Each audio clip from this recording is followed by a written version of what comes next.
നമസ്കാരം. ശ്രീനി ആലക്കുട, കണ്ണൂർ ജില്ലയിലെ മാങ്ങാട്ടുപറമ്പിൽ നിന്നാണ്. മാങ്ങാട്ടുപറമ്പ് നീലിയാർ കോട്ടം. 20 ഏക്കറോളം പരന്നു കിടക്കുന്ന വനഭൂമിയിൽ നിന്നും ഒരു തെയ്യം സൂര്യാസ്തമയത്തോടു കൂടി പുറത്തേക്ക് എഴുന്നള്ളും. കോട്ടത്തമ്മയുടെ വരവ് കാണാൻ നൂറുകണക്കിന് ആളുകൾ ഓരോ ദിവസവും ഇവിടെ തടിച്ചുകൂടും. ക്ഷേത്രത്തോടൊപ്പം തന്നെ പ്രകൃതിയെയും ആരാധിക്കുന്ന ഒരു തലമുറയുടെ കഥയുമായിട്ടാണ് ഞാൻ വരുന്നത്. ധർമ്മശാലയിൽ നിന്നും ചെറുകുന്ന് ഭാഗത്തേക്ക് പോകുന്ന പ്രധാന പാതയ്ക്കരികിലാണ് നീലിയാർ കോട്ടം. പ്രധാന റോഡിൽ നിന്നും ഒരു ചെറിയ ഇടവഴിയിൽ കൂടി ആ കാവിനുള്ളിലേക്ക് പ്രവേശിച്ചാൽ വിളക്ക് വെക്കുന്ന ഒരു തറ കാണാം. ആ തറയുടെ അടുത്തേക്ക് സൂര്യാസ്തമയത്തിന് ശേഷം കോട്ടത്തമ്മ എഴുന്നള്ളും. വടക്കേ മലബാറിൽ തെയ്യക്കാലമുണ്ട്. എന്നാൽ മാങ്ങാട്ടുപറമ്പിലെ ഈ നീലിയാർ കോട്ടത്തിൽ അങ്ങനെ ഒരു കാലമില്ല. വർഷത്തിൽ ഏതാണ്ട് എല്ലാ ദിവസവും തെയ്യം കെട്ടിയാടുന്ന അപൂർവം ചില കാവുകളിൽ ഒന്നാണ് മാങ്ങാട്ടുപറമ്പിലെ ഈ നീലിയാർ കോട്ടം.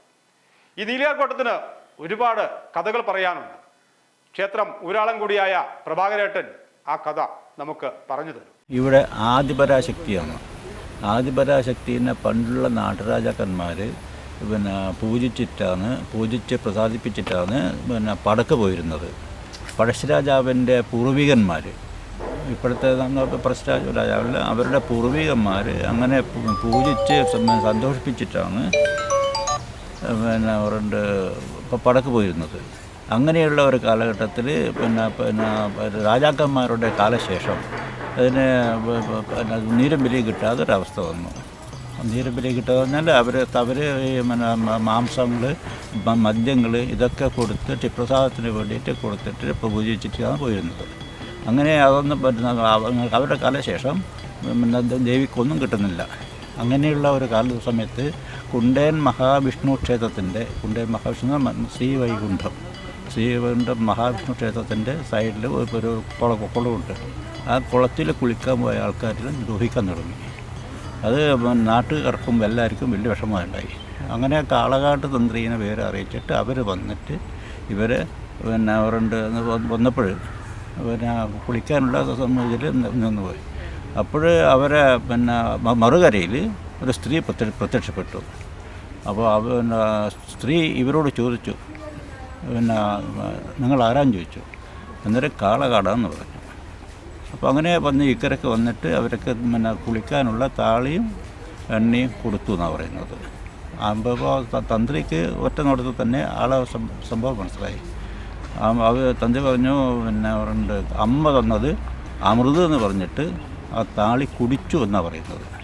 അപ്പോൾ അന്ന് അമ്മ എന്നുള്ള വിളി കേട്ടപ്പോൾ ഇത് ഇവരുടെ മനോഭാവത്തിൽ മാറ്റം വന്നു. അങ്ങനെ തന്ത്രി യാത്ര പുറപ്പെട്ട സമയത്ത് ഒരു ശൂലം തുള്ളി കളിക്കുന്നത്, ആ ശൂലത്തിൽ പിടിച്ചപ്പോഴൊരു അശരീരി ഉണ്ടായി. നരിയും പശുവും ഒന്നിച്ച് മേയുന്ന സ്ഥലത്ത് എന്നെ വെക്കാൻ പറയുന്നത്. അങ്ങനെ നടന്ന് അവർ ഇന്നത്തെ യൂണിവേഴ്സിറ്റി ഗേറ്റിൻ്റെ ഓപ്പോസിറ്റിൽ കാട്, അതുവരെ ക്ഷേത്രം കാടാണ്. അവിടെ എത്തിയപ്പോൾ ഒരു മരച്ചുവട്ടിൽ അവരുടെ ശൂലം വെച്ചു, മൂത്രശങ്ക ചേർത്ത് വന്നപ്പോൾ ശൂലം എടുക്കാൻ നോക്കി. അപ്പോൾ ശൂലം പൊങ്ങുന്നില്ല.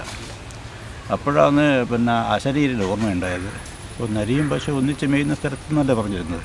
അപ്പോൾ അത് ഇത് തന്നെയാണോ സ്ഥലം എന്നുള്ളത് നിർണ്ണയിക്കാൻ വേണ്ടിയിട്ട് അവർ പരിസരം പരിശോധിച്ചു. അപ്പോൾ ഈ നരിമട നമ്മളൊരു സ്ഥാനമുണ്ട് ക്ഷേത്രത്തിൻ്റെ മുൻവശത്ത്. അവിടെ എത്തിയപ്പോൾ ഒരു പശു പ്രസവിച്ച് കിടക്കുന്നുണ്ടെന്നും അടുത്തൊരു നരി ഉണ്ടായിരുന്നു എന്നും പറയപ്പെടുന്നു. എന്ന് പറഞ്ഞാൽ ഈ നരിയും പശുവും ഒരു കാലഘട്ടത്തിലും ഒന്നിച്ചുണ്ടാകുന്ന ഒരു കാലഘട്ടമല്ല, ഒരു ഒന്ന് യോജിക്കുന്ന ഒരു മൃഗമല്ല. എന്ന് പറഞ്ഞാൽ അതിൻ്റെ കാര്യം എന്ന് പറഞ്ഞാൽ സാത്വിക സ്വരൂപവും താമസ സ്വരൂപം കൂടി ഒന്നിച്ചിട്ടുള്ള പ്രതിഭാസമാണ് ഇവിടുത്തെ അവരുണ്ട് ഇതെന്ന് പറയപ്പെടുന്ന അതിൻ്റെ കാര്യം അതാണ്. ഇതൊരു തറവാട്ട് ക്ഷേത്രമാണ്. തറവാട്ട് ക്ഷേത്രമാണ്. ഏത് തറവാടാണ്? ചെറിയ വീട്ട് തറവാടുകാരാണ്. അവരാണ് ഇപ്പോഴും കൊണ്ടു നടക്കുന്നത്. ഇത് 20 ഏക്കർ വലുപ്പമുള്ള കാടാണ്. ഇത് കാട് രക്ഷിക്കുക എന്നുള്ളതാണ് ഞങ്ങളുടെ പ്രധാനപ്പെട്ട ഉദ്ദേശം. ആ അതിൻ്റെ അതേപോലെ തന്നെ ദേവീൻ്റെ അമ്മേനെയും അവരുടെ പരിചരിക്കുക എന്നുള്ളതുകൊണ്ടാണ് ഇതിനെ ഉദ്ദേശിക്കുന്നത്. ഈ സാധാരണ ഇതിൽ തെയ്യക്കാലമുണ്ട് വടക്കേ മലബാറിന്. അതിന് വ്യത്യസ്തം ഇവിടെ ഒരു തെയ്യക്കാലം എന്ന് പറഞ്ഞൊരു പ്രത്യേകതയില്ല. പ്രത്യേകതയില്ല. പ്രത്യേകത എന്ന് പറഞ്ഞാൽ ഇവിടെ കർക്കിടകം 1 മുതൽ 16 ദിവസം 16 വരെ, കർക്കിടകം 16 വരെ ഇവിടെ വിളക്കോ നിവേദ്യമോ കാര്യങ്ങളോ ഒന്നുമില്ല. അത് കഴിഞ്ഞാൽ കർക്കിടകം സംക്രമത്തിന് തെയ്യമുണ്ട്, കർക്കിടകം 17-ാം നാളും തെയ്യമുണ്ട്. അത് നിർബന്ധമാണ്. കർക്കിടകം 17 നാളിന് പിന്നെ അടുത്തുള്ള ഒരു ക്ഷേത്രം വക അവരെ വക തെയ്യാണ്. അതാണ് ഇവിടുത്തെ പ്രത്യേകത. അത് കഴിഞ്ഞ് ഏത് സമയത്തും തെയ്യം നേർച്ച അത് ചൊവ്വാഴ്ച ഞായറാഴ്ച ഒഴികെ മറ്റെല്ലാ ദിവസങ്ങളിലും തെയ്യം ഉണ്ടാകാറുണ്ട്. അധിക ദിവസവും തെയ്യം ഉണ്ടാകാറുണ്ട്. ഇതെല്ലാം പ്രാർത്ഥനയായിട്ട് വന്നതാണ്.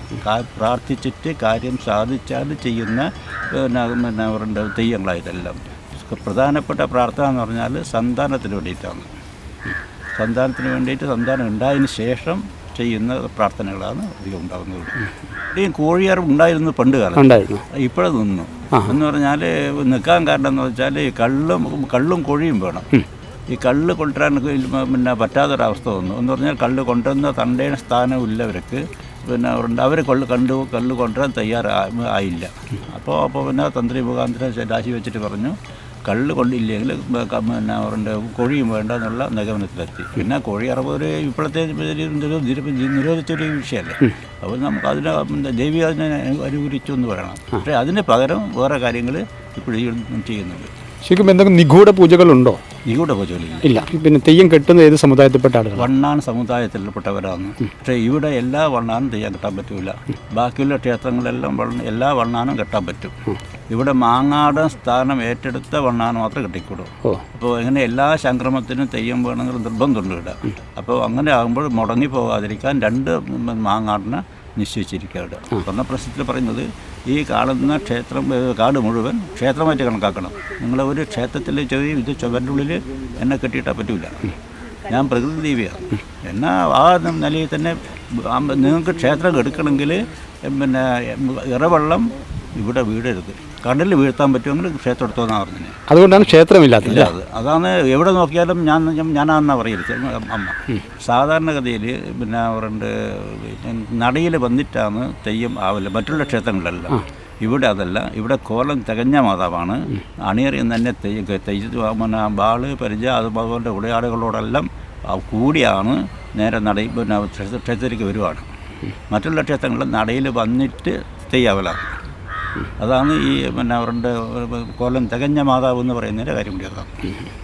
അഭീഷ്ട വരദായിനിയായ കോട്ടത്തമ്മയുടെ അനുഗ്രഹത്തിന് പാത്രീഭൂതരാകാൻ നൂറുകണക്കിന് ആളുകൾ ഓരോ ദിവസവും ഇവിടെ വന്നു പോകാറുണ്ട്. വീഡിയോ ഇഷ്ടമായാൽ ഷെയർ ചെയ്യാൻ മറക്കരുത്. എല്ലാവർക്കും നന്മ വരട്ടെ. മറ്റൊരു വിഷയമായി വീണ്ടും കാണാം. Good bye.